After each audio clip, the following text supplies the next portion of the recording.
Assalamualaikum warahmatullahi wabarakatuh. So, continue tayo kasi ayokong nagsasayang ng oras. A'udzubillahi minasyaitonirrajim. Bismillahirrahmanirrahim. Itong pang-anim na question natin ay minal ahrufil atiya harfun jar. Saan daw dito sa mga following choices yung harfun jar? Okay, tingnan natin yung choices. Alif, ila, yung ba, fi, yung jim, min, dal, jam, umadakar. So, yung harfun jar, lahat yan kasama sa harfun jar. Yung ila, fi, min.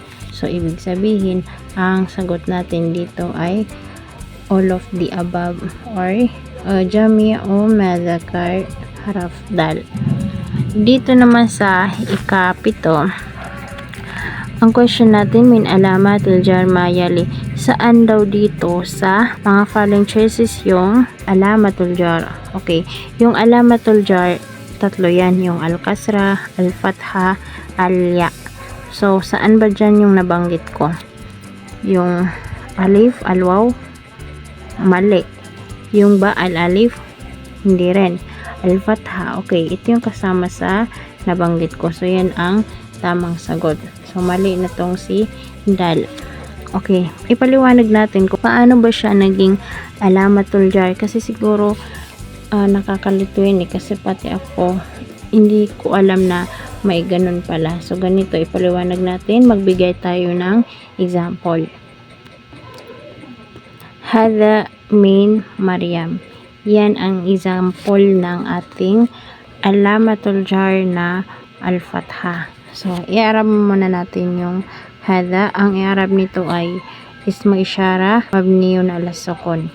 Itong si min ay harfun jar. Itong si Maryam, ang i-arab niya ay majrurun bimin wa alamatu jarrihi al-fatha li'annahu mamnu'um minasarf.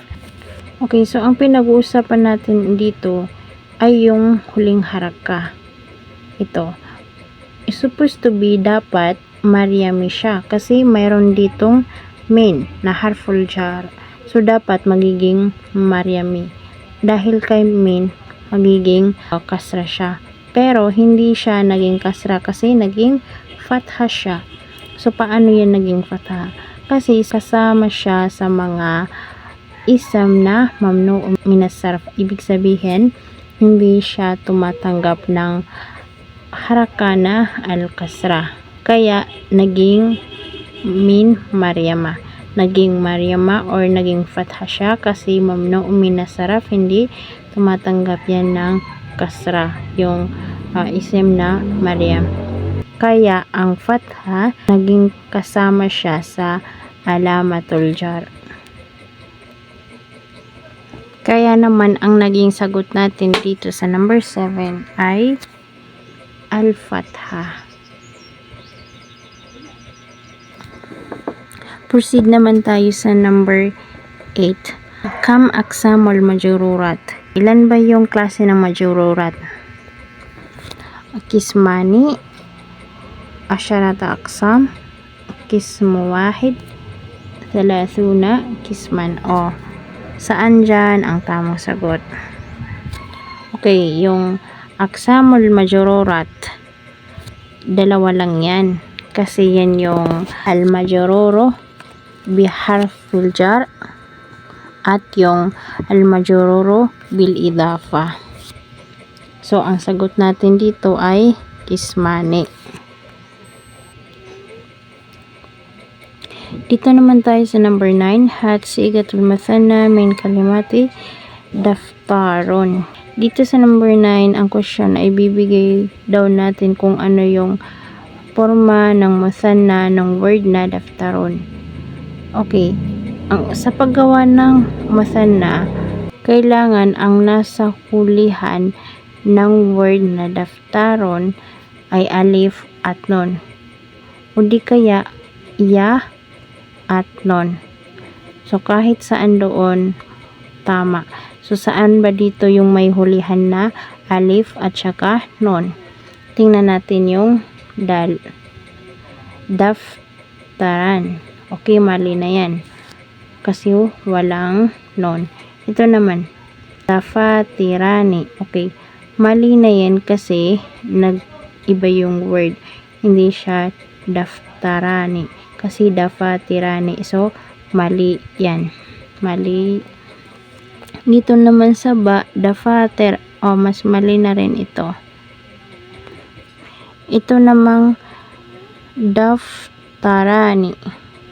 O, ito yung tama kasi hindi na iba yung forma ng word daftaron.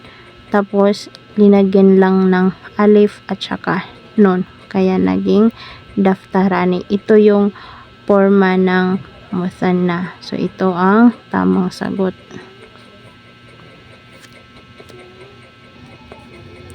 Proceed naman tayo sa number 10. Hat sigatul jama' min kalimati muslim.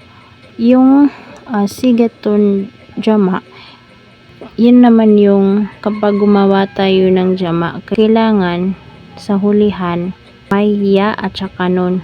Pwede ring wow at saka nun. So, tingnan natin dito yung tamang sagot. Kung ano yung jama' ng muslimun. Dito tayo magsimula sa dal. Yung musaylimun, mali yan kasi wrong spelling. Dito naman sa haraf jim, musaylamatun. Okay, mali din yan. Ito namang ba, muslimun. Okay. Ito yung tama, muslimun. Itong alif, muslimaini. Okay, mali rin yan. Diba sabi ko kanina, kapag may ya at nun, kasama din sa jama. Pero, kung ang naging harakan ng mem na ito ay kasra, pwede siyang jama. Ang kaso, fatha yung naging harakan niya. Yan yung sinabi ko kanina na musanna na pwedeng ya at saka nun. Kapag yung unahan ng ya ay fatha, yan ang musanna. Pero kapag kasra ang harakan ng mem, yan ay jama. Yun ang pagkakaibahan ng musanna at saka jama kapag ang naging hulihan nila ay ya at saka nun. Kailangan kasra kung jama. At fatha naman kung ito ay musanna. Okay? So, malinaw pa sa araw. That's all. Ma'assalam.